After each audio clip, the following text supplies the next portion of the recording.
नमस्कार। मैं आपको प्रसिद्ध लेखकों की कहानियाँ सुनाती हूँ। कहानी जो कभी नहीं होती पुरानी। कहानियाँ हमारी कल्पनाशीलता और क्रिएटिविटी को बढ़ाती हैं। बस इतना ध्यान रखें कि सिर्फ वैसी ही कहानियाँ सुनें और सुनाएं जो हमें कुछ अच्छा सिखाएं।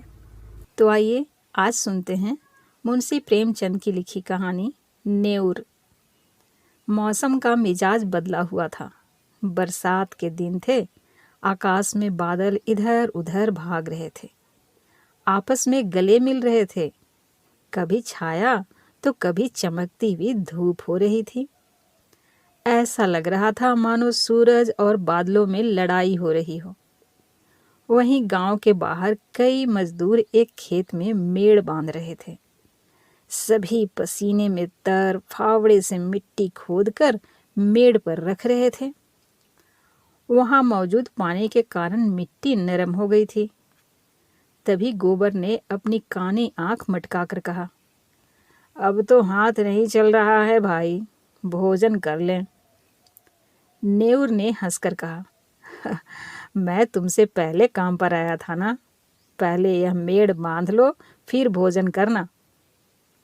इतने में गोबर ने कहा, नेउर दादा, तुमने अपनी जवानी में जितना घी खाया था ना, हमें अब उतना पानी भी नहीं मिलता।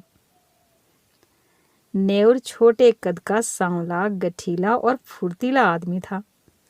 उम्र लगभग 50 के ऊपर थी, लेकिन नौजवान उसके बराबर मेहनत करने में हार मान जाते थे। अभी 2-3 साल पहले ही उसने कुश्ती लड़ना छोड़ा था। गोबर ने कहा, तंबाकू पिए बिना तुमसे कैसे रहा जाता है नेउर दादा? हमें तो रोटी मिले ना मिले, लेकिन तंबाकू बिना हम नहीं जी सकते। दीना ने कहा, नेउर दादा की मेहरिया कुछ नहीं करती है, हम तो ऐसी मेहरिया के साथ एक दिन ना रहें।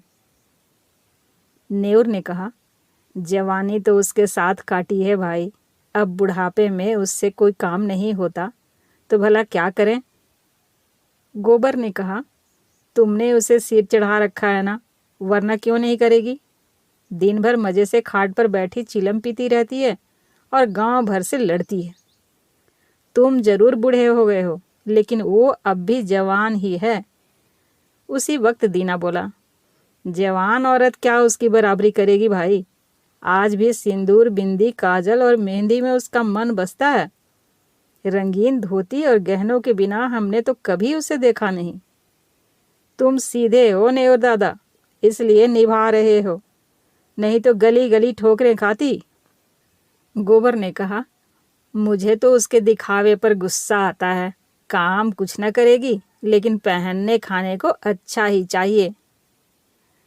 नेउर ने जवाब दिया, तुम नहीं जानते बेटा, जब वह आई थी तब मेरा हाल ऐसा ना था।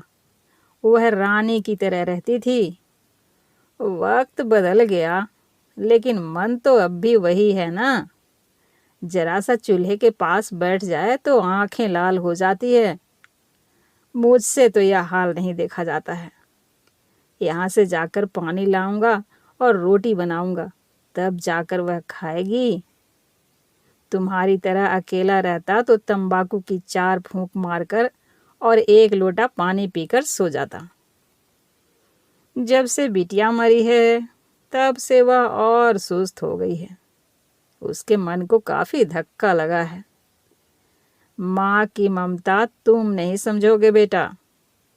पहले तो डांट डपट देता था, अब किस मुंह से बोलूं? दीना ने कहा, कल तुम मेड़ पर काहे चढ़े थे? बकरी के लिए पत्ती तोड़ रहा था भाई। बिटिया को दूध पिलाने के लिए बकरी ली थी।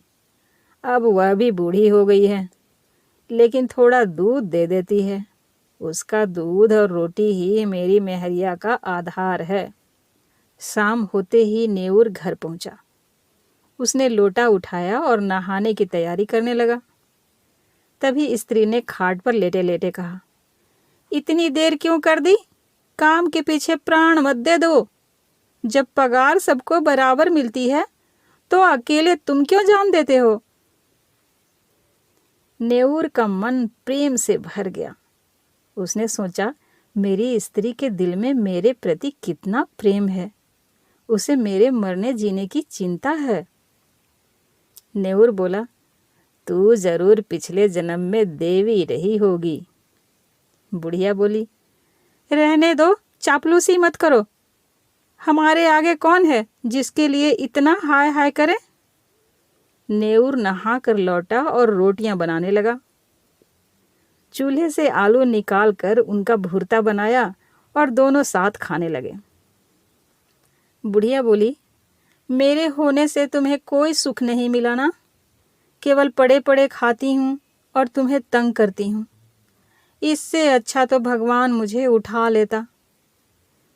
नेऊर उसकी बात काटते हुए बीच में बोला, यमराज आएंगे तो उनसे कहूँगा कि पहले मुझे ले चलो। भला इस सुनसान झोपड़ी में अकेले कौन रहेगा। बुढ़िया बोली, तुम ना होते तो मेरा क्या हाल होता। यह सोचते ही मेरी आंखों के सामने अंधेरा छा जाता है। जरूर मैंने कोई पुण्य किया होगा, तभी तुम मिले, वरना किसी और के साथ मैं न रह सकती थी। जैसे शिकारी कांटे में चारा लगाकर मछली को फंसाता है, वैसे ही आलसी और लोभी बुढ़िया जीभ पर रस रखकर नेऊर को अपने इशारों पर नचाती थी। उन दोनों में से पहले कौन मरेगा, इस विषय पर आज उनकी कोई नई बातचीत न थी। पहले भी हजारों बार इस विषय पर चर्चा हुई। नेऊर ने मन ही मन में यह मान लिया था कि पहले वही जाएगा। वह मेहनत इसलिए करता था ताकि उसके पीछे बुढ़िया को किसी के सामने हाथ न फैलाना पड़े। वह आराम से खा सके। जो काम कोई नहीं कर सकता था, वह नेऊर करता था ताकि 4 पैसे जमा हो जाए। बुढ़िया के बगैर वह अपने जीवन की कल्पना भी नहीं कर सकता था। लेकिन आज की नेऊर को सोच में डाल दिया था। गांव भर में नेऊर को काम की कमी न थी, लेकिन मजदूरी कुछ न मिलती थी। एक दिन एक बाबाजी घूमते फिरते गांव में आ पहुंचे। उन्होंने नेऊर के घर के सामने ही डेरा डाल दिया। बाबाजी की सेवा के लिए गांव भर के लोग जमा हो गए। किसी ने लकड़ी दी, किसी ने कंबल का इंतजाम किया, तो कोई आटा दाल ले आया। नेऊर को समझ नहीं आया कि वह क्या करे, तो उसने भोजन बनाने का जिम्मा ले लिया। बाबाजी भूत भविष्य बताते थे। दूर दूर तक लोभ उन्हें छू नहीं सका था। 2-3 दिनों में ही बाबाजी की चर्चा आसपास के गांव में होने लगी। नेऊर बाबाजी का सबसे बड़ा भक्त था। उसने सोचा कि बस बाबाजी की कृपा बरस जाए तो सभी दुख दर्द दूर हो जाएंगे। बाबा बोले, बच्चा, इस संसार की माया में क्यों फंसे हो। नेऊर ने सिर झुकाकर कहा, महाराज, अज्ञानी हूँ, क्या करूं। स्त्री है, उसे कैसे छोड़ दूं। बाबा बोले, तुझे लगता है कि तू स्त्री का पालन करता है। नेऊर बोला, तो और कौन सहारा है उसका। बाबा जी ने कहा, ईश्वर ने संसार की रचना की है, वो सबका पालन कर रहा है, और तू कहता है कि तू बुढ़िया का पालन कर रहा है। इतना अभिमान कैसे कर सकता है तू। नेऊर को ज्ञान बोध हुआ।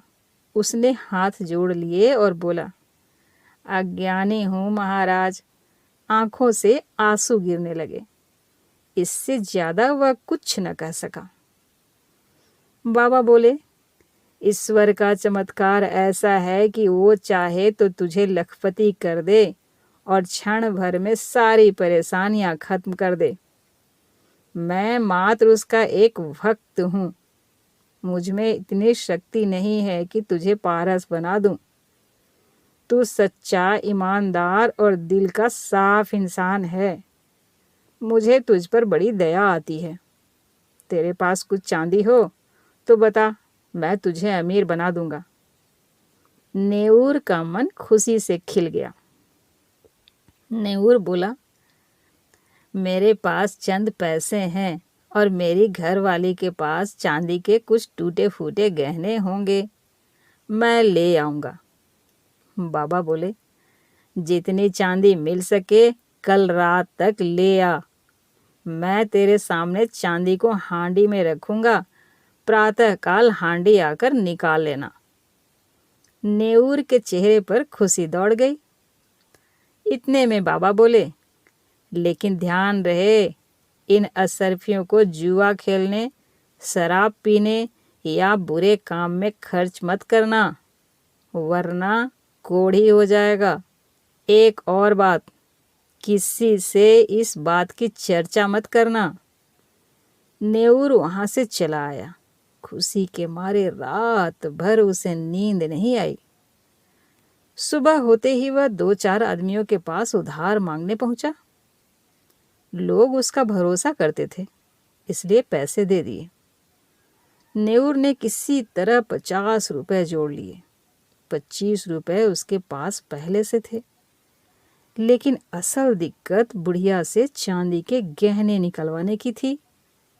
उसे समझ नहीं आ रहा था कि वह क्या बहाना बनाए। नेऊर को एक तरकीब सूझी। वह बुढ़िया से बोला, तेरे गहने बहुत मैले हो गए हैं, ला मुझे दे। रात भर मैं खटाई की हांडी में डालकर इन्हें साफ कर दूंगा। बुढ़िया ने खुशी से गहने दे दिए। देर रात जब वह सो गई तो नेऊर गहने लेकर बाबा जी के पास जा पहुंचा। बाबा ने मंत्र पढ़ा और हांडी में गहनों को रखकर नेऊर को आशीर्वाद देकर विदा किया। नेऊर घर तो लौट आया, लेकिन उसकी नींद गायब थी। वह करवटें बदलता रहा। सुबह तक का इंतजार किए बगैर वह अंधेरे में ही बाबा जी के पास पहुंचा। वहां पहुंचते ही उसके पैरों तले जमीन खिसक गई। बाबा जी वहां नहीं थे। नेऊर की छाती धक धक करने लगी। वह इधर उधर बाबा को खोजने लगा। हाट तालाब सब जगह देखाया, लेकिन कहीं भी बाबा नहीं मिले। पूरे गांव में बात फैल गई। सब तरह तरह की बातें करने लगे। लोगों को लगा कि बाबा जी नेऊर को बड़ा पसंद करते थे, उसे जरूर बताकर गए होंगे। नेऊर की तलाश करते हुए सभी गांव वाले उसकी झोपड़ी के पास पहुंचे। बुढ़िया बाहर आई। तभी एक ने कहा, नेऊर ने मुझसे पैसे उधार लिए थे, कहा था शाम को लौटा दूंगा। बगल में खड़े दूसरे आदमी ने भी यही बात कही। इतने में बुढ़िया रोने लगी और बोली, बीती रोज उसने मेरे सारे गहने मांगे थे, अब पता नहीं कहाँ चला गया। बुढ़िया नेऊर को गालियां देने लगी। अब लोग पूरी कहानी समझ गए। वो जान गए कि बाबा नेऊर को ठग कर फरार हो गया है। बेचारा नेऊर, सीधा आदमी, बाबा के झांसे में फंस गया। अब लाज के मारे सामने नहीं आ रहा है। किसी तरह 3 महीने बीते। झांसी जिले में धसान नदी के किनारे एक छोटा गांव था, काशीपुर। वहां नदी किनारे एक पहाड़ी टीला था। एक साधु कई दिनों से वहां डेरा जमाए बैठा था। नाटा कद, सांवला रंग और गठीले शरीर का आदमी था। यह नेऊर था, जो साधु के वेश में अब दुनिया को धोखा दे रहा था। यह वही नेऊर था जो कभी मेहनती और ईमानदार हुआ करता था। गांव से दूर नई जगह आने के बाद भी उसे अपना घर, गांव और बुढ़िया बहुत याद आते थे। वह हर रोज बस यही सोचता था कि कब वह अपने गांव वापस लौटेगा और खुशी से जीवन बिताएगा। ढोंगी बाबा को याद कर उसका मन दुखी होता था। उसका हाल ऐसा था कि अगर अभी वह बाबा को पा जाए तो उन्हें कच्चा ही खा जाए। खैर, यहाँ बाबा बनकर नेऊर किसी तरह दिन गुजर बसर कर रहा था। उसके भक्तों में एक सुंदर स्त्री शामिल थी जिसकी शादीशुदा जिंदगी कुछ ठीक नहीं थी। एक दिन पारिवारिक कलह के बाद वह रूठ कर मायके आ गई। तब से उसका पति उसे लेने नहीं आया था। वह स्त्री किसी तरह अपने पति को वश में करना चाहती थी। एक रोज उसने बाबा जी को अपनी समस्या बताई। नेऊर को जिस शिकार की आस थी वह उसे मिलता दिखाई पड़ रहा था। वह गंभीर आवाज में बोला, बेटी, मैं हूं ना, मुझ पर भरोसा रख। भगवान ने चाहा तो सब अच्छा होगा। स्त्री बोली, मेरे भगवान तो आप ही हो, आप जो बोलोगे वही करूंगी। नेऊर मन ही मन खुश हो रहा था। नेऊर ने कहा, तेरा काम हो जाएगा, लेकिन इसके लिए तुझे बड़ा अनुष्ठान करना पड़ेगा जिसमें हजारों का खर्च आएगा। उस पर भी तेरा काम सफल होगा या नहीं यह मैं नहीं बता सकता, क्योंकि सब भगवान के हाथ में है। स्त्री किसी भी तरह से अपने पति को वश में करना चाहती थी, इसलिए वह बाबा जी के चरणों में गिर गई और सोने के गहनों की पोटली उनके सामने रख दी। महीनों से जिस समय का इंतजार नेऊर कर रहा था वह आ चुका था, लेकिन उसके हाथ पांव कांप रहे थे। उसके अंदर अजीब सी उलझन होने लगी। वह चाह कर भी स्त्री के साथ ठगी नहीं कर पा रहा था। उसके संस्कार उसे इस काम को करने से रोक रहे थे। अंत में नेऊर ने रोते हुए कहा, बेटी, यह पोटली ले जाओ, मैं तुम्हारी परीक्षा ले रहा, तुम्हारी मनोकामना जरूर पूरी होगी। इतना कहकर वह वहां से उठा और गांव की ओर निकल पड़ा। रास्ते में तालाब देख उसने स्नान किया। तिलक भभूत से उसे घृणा हो रही थी। तकरीबन 8 दिन के लंबे सफर के बाद वह गांव पहुंचा तो उसे ऐसा लगा मानो वह बेड़ियों से आजाद हुआ हो और कोई बड़ी जीत हासिल की हो। उसके पहुंचने की खबर पूरे गांव में आग की तरह फैल गई। कुछ लड़कों ने उसका स्वागत किया और बताया कि दादी तो मर गई। यह सुनते ही नेऊर का संसार उजड़ गया। वह कुछ ना बोल सका, आंखें भर आई। वह दौड़ा दौड़ा झोपड़ी में पहुंचा। किवाड़ खुला हुआ था। बुढ़िया की चारपाई जस की तस थी। चिलम और नारियल भी ज्यों के त्यों धरे हुए थे। इतने में पूरा गांव वहां आ पहुंचा। सवालों की झड़ी लग गई। किसी ने कहा, तुम कहाँ थे नेऊर दादा? तुम्हारे जाने के 3 रोज बाद ही दादी चल बसी। दिन रात तुम्हें कोसती और गालियां देती थी। तुम इतने दिन कहाँ रहे? नेऊर के पास कोई जवाब न था। वह कुछ न बोल सका। बिल्कुल मौन हो गया, मानो जिंदा लाश। उस दिन के बाद से किसी ने नेऊर को हंसते बोलते नहीं देखा।